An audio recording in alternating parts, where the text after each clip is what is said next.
for your face where it could never be. I'm following a trail that only I can see.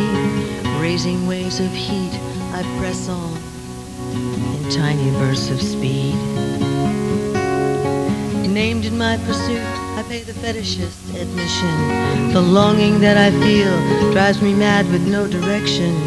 Nailed by something cute, I tear it out with microsurgical precision.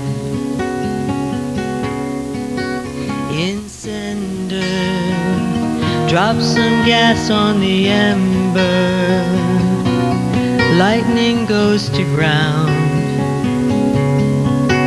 Incender, crazy fool on a bender, striking the ground, burning me down. Double take, left with an aftertaste. I look around, is it your face?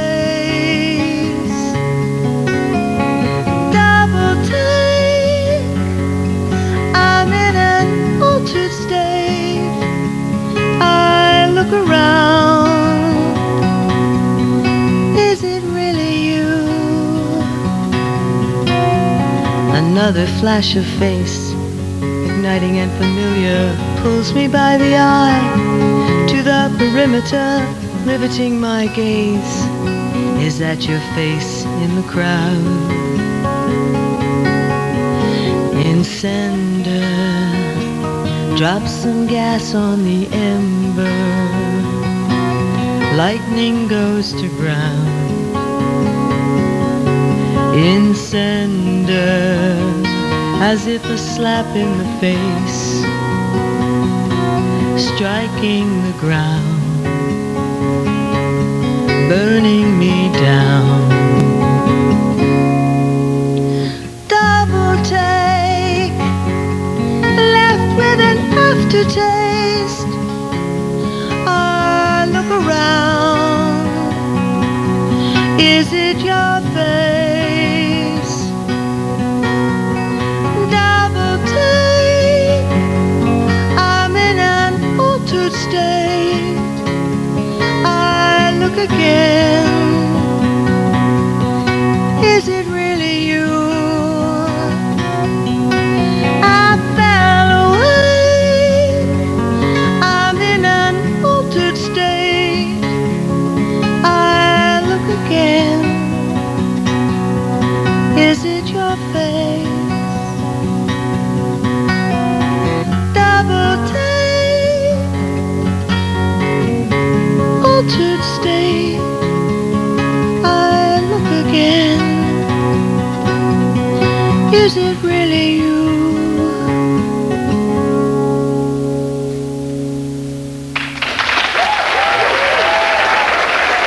Thank you. Thank you.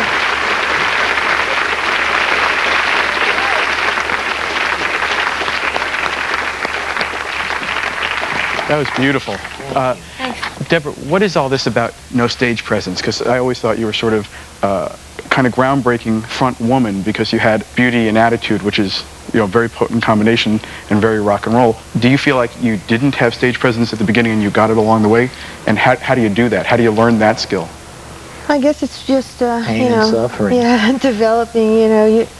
At first I really thought, you know, I would go out on stage and I would be sort of petrified and, you know, but driven anyway, you know, obsessed with this sort of thing. And, you know, of course the music is very exciting, you know, and you just, you know, can react to that.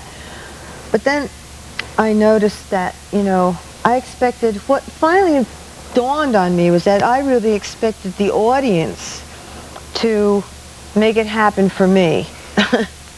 Silly me. And then I sort of came to the conclusion that regardless of what was happening in front of me, that I didn't care, you know, that I had to have this experience, and, you know, that's how I approached it. And when that happened, then the audience really responded to me. And talk about, what do you see when you were, you know, arena days, looking at the crowd? What did you see?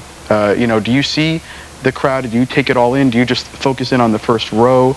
Do you realize it's all guys like me with the mouths open? You know, what are you seeing from the stage?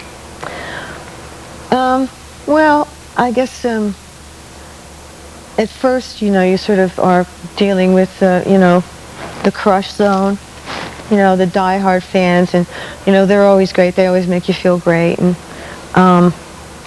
either that or in the early days they used to spit on us. I mean, but that was, you know, that was a sign of affection. Too. Yeah. Exactly. People were very supportive in that because the scene was so small, it was so private and so, you know, personal that, you know, people just considered it their own, you know, and that was really sort of nice about it. It was very supportive in a small way, and it sort of allowed us to develop and to experiment, and I think that, you know, many times that really is a great thing that can happen for a group.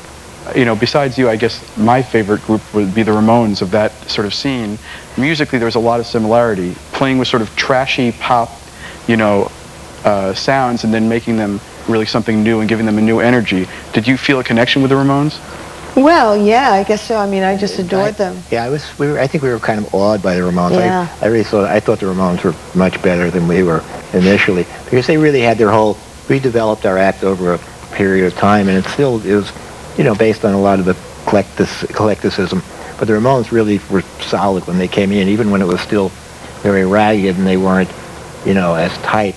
The vision of it was always right there. Yeah, and they always had a certain degree of professionalism, and I know that people will find that hard to believe.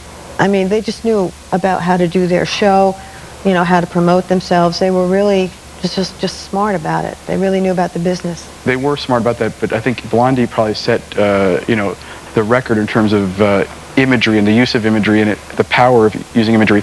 How do you feel about having sort of played around with that Marilyn Monroe, Madonna horror iconography way ahead of Madonna? Is there a sense of pride in that, and how much planning went into it? Well, I think fortunately for me, it was the time of, you know, women's lib, and I wasn't really ready to be Helen ready. But I loved all the R&B songs, and I loved all, you know, like the blues singers, and I thought that they were, you know, they were a great influence. But I didn't really want to approach it like that. I wanted it to be a more defiant and more independent vision of a woman, and that's basically it. And how did it feel to see, I think you had to notice a lot of it was sort of reflected, and I hope you got a thank you note from Madonna at some point, but to see it sort of reemerge in a new way and with a new spin, but how did that feel for you? We are, you know, we're not like really major stars on us, or, you know, I mean, yeah, you go ho ho, but it's true, you know. We're in a sort of B world, this nebulous limbo of, you know, almost making it, which is probably okay, you know, when we're comfortable and we get to do what we want. But then on the other hand, you know, like I just, you know, you two just bought half of Ireland or something like that. And as far as the rock and roll community thing goes, you know, the corporatizing of music is probably more ferociously there than it ever was. Everything has come full cycle so many ways, and I always ask myself now, if I was a kid, would I want to be doing this, you know, because it's not dangerous and mysterious anymore. This is something I've said in a million interviews. I think that that's one of the reasons why rap became so vastly successful and so big, and it's because it had that element of danger and forbiddenness, you know, that early rock and roll had really had. It was just such a magnet for, you know, kids, because, you know, they just want to do something different, you know, and break away. You bring up rap. Now, Auto-American, you know, another major album for Blondie, and Mike Chapman, your producer, has a story where, you know, you kept talking about you wanted to do this rap thing, and he didn't even know what that meant. What do you remember of how that, you know, really sort of historic rap got on that record?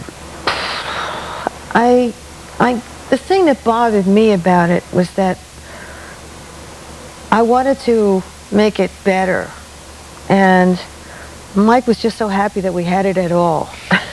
It just stayed that way, you know, and I sort of regret that in a way, because the phrasing is so, you know, it's like, well, it's old school. Yeah, it's really, Can you just give us a little of the rap now? You can now show us how you've, perfected it.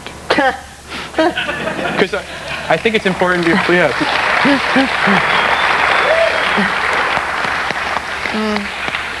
Okay. Do you want to do it? You want me to play it? No. I'm not going to say it. Okay, you can say it. Yeah, why not? It's on you, Jack. Oh. Fab Five Freddy. Fab Five Freddy told me everybody's fly, DJ spinning. I said, my, flash is fast, flash is cool. Francois c'est pas, flash ain't no do. And you don't stop. Sure shot.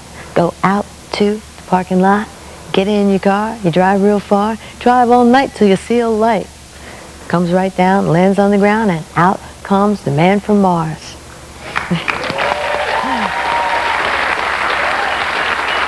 Very much. Oh, God.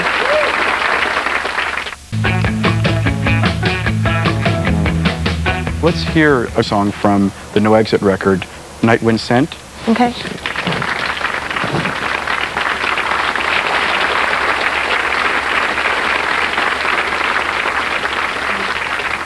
This is like, what? No, okay. It used to be like this at CBGB's, like really quiet.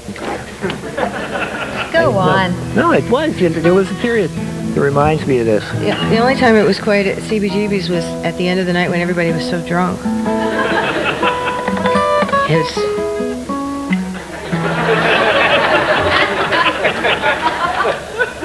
Okay.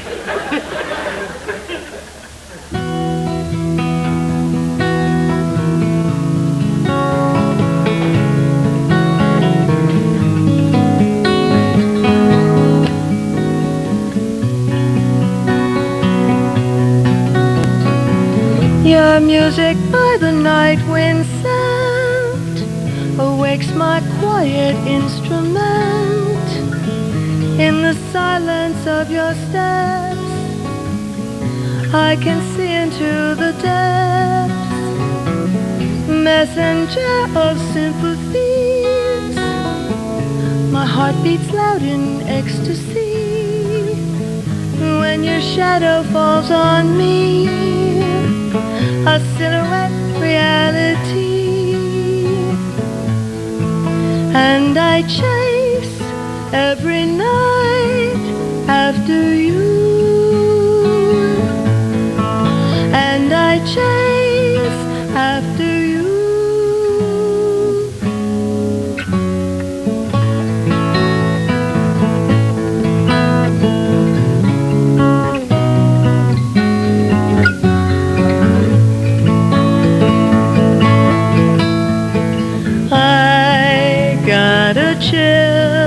And the night wind sent me a chill,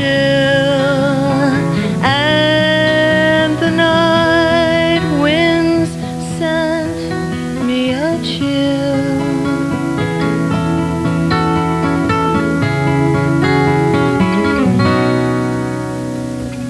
You wander through my sleeping mind, reading thoughts I've left behind.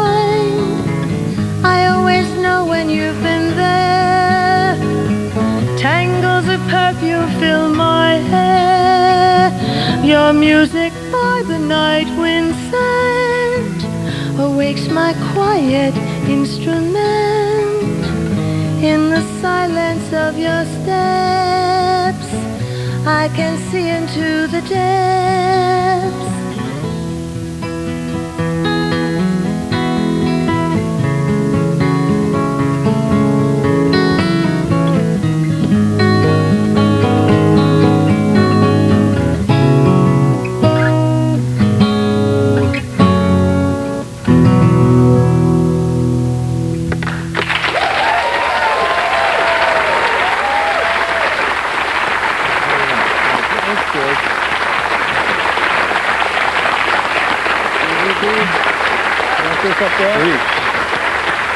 That was beautiful. Yeah, that's a good one. It was incredible.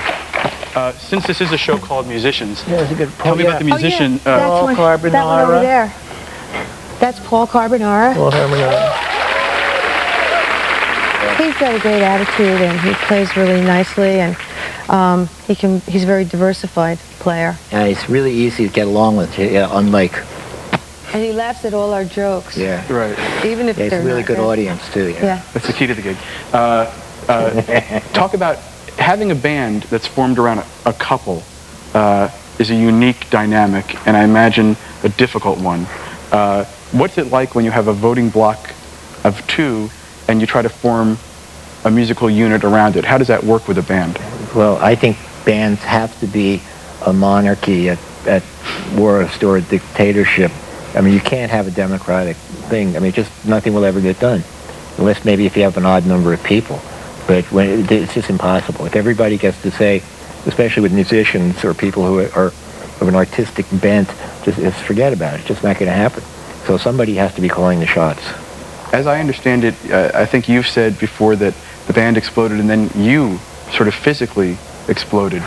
Did Blondie break up at all because you got sick, or did you get sick because... Yeah, I got sick because of all the tensions and anger that I had inside me over everything that was going on. Because it was only much later that I realized how badly we got screwed. But even at the time, I think there was a sense of that. Because the people we were dealing with early on in the music business were not like the way things are now, where there are a lot of younger people in the industry, and there's an attempt to actually be honest and forthright.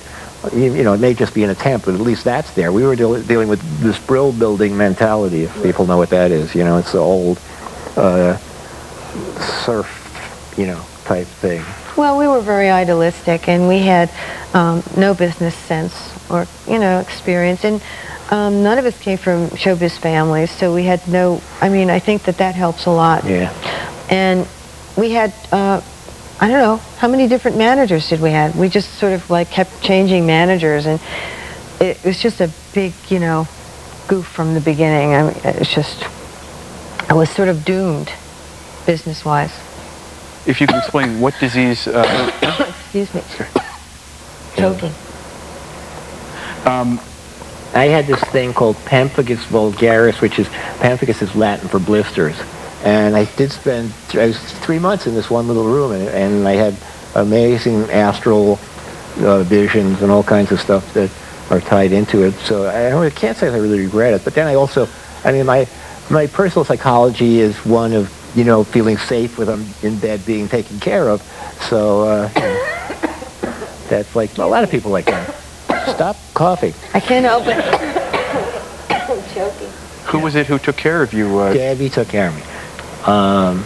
And why we stopped living together and being, I don't know. I mean, it's hard to keep a relationship going under any circumstances. And did you think you might lose him? Was it, how serious I was told that he was going to die. And how did you handle that? Not very well. It was really awful. And did he make it? I don't know.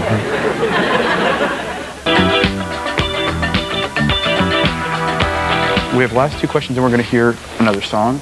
Tell me, what would each of you say music has brought to your life? Everything. I never expected to have a life like this. I had no reason to believe that I would, ever leave New Jersey. So it's taught me how to really express myself and to be very focused and disciplined. And it's really taught me a lot. Now that we're in this whatever century it is, people are starting to think a little fourth dimensionally. I actually saw something about the curative powers of music, and people know that you play music at plants and they grow better depending on what it is. And music's not, to me, it's always been in me somehow. People ask, I don't listen to a lot of music now. I don't listen to the radio. My wife, wonders why I don't listen to stuff, and it is because it's something always going in my head. There really is. It's ongoing. There's just always some tune or some nonsense going on in there. And it does have a tremendous effect on people. We're so visually oriented in this society that we lose sight of some of our other senses. And music has a tremendous, otherworldly effect on us. And each of you also, what do you think your lives have brought to music? I like to think that we stayed true to our, personal aesthetic. I get a lot of emails from kids that say, you helped me get through whatever traumas I was having in high school, etc., and that always makes me feel good. But it's hard to say, in the long run, who knows? Is it just going to be, even Beethoven and all those guys, in another 100 years, who will know, who knows? Well, it's really a thrill, and it's very satisfying when you write something that really, holds together and really, makes sense for you. And on this new album, I wrote some lyrics that, for some reason, at my age, I wrote a song that's about coming of age, and it's so complete. It just really was so complete for me emotionally, lyric, all the, sort of phrasing, everything just worked out just so beautifully. It was really satisfying. Well, now let's hear a song that many of us came of age to. Let's hear One Way or Another. And thank you. Okay, thank you.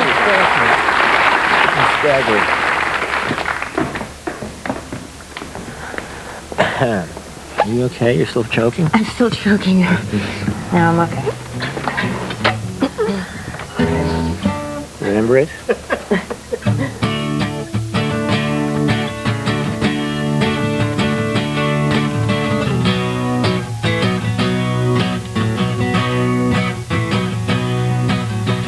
One way or another, I'm gonna find ya. I'm gonna get you. One way or another, I'm gonna win ya. I'll get you. One day, maybe next week, I'm gonna see ya. I'll meet you. One way or another, I'm gonna see ya. I'll meet you, yeah. I will drive past your house, and if the lights are all down, I'll see who's around.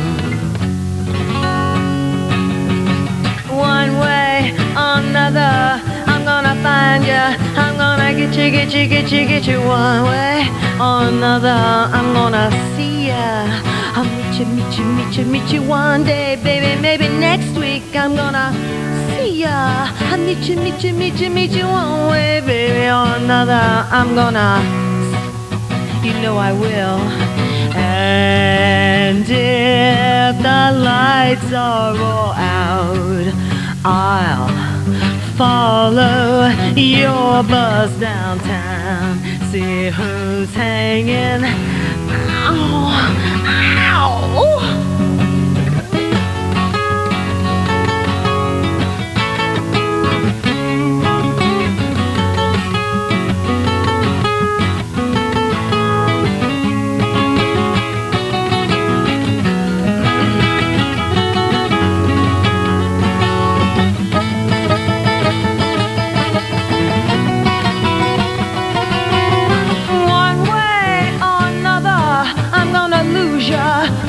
Give you the slip of the hip or another, I'm gonna lose ya.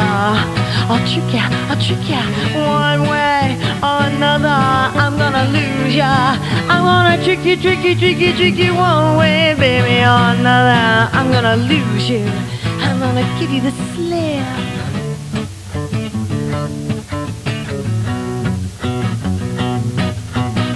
I walk down the mall, stand over by the wall where I can see it all. I'll find out who you call. I'm gonna lead you to the supermarket. We'll check out some specials and some rat food. Yeah, see, I know where you work. I know where you parked your car. I know your license plate number. I know your phone number. I know your phone number at work. I even know your social security number. One way, baby! Hey, one way, baby! Gonna find you, gonna get you, one way, baby. One way, baby, another, I'm gonna see ya, I'm gonna meet ya. Oh, one way, baby. Yeah, one way, baby. Walk down the wall, stand over by the wall. Wanna find out who you call. Lead you to the supermarket, yeah. One way, baby. Gonna get you, gonna get you, gonna get you. One way, baby. One way,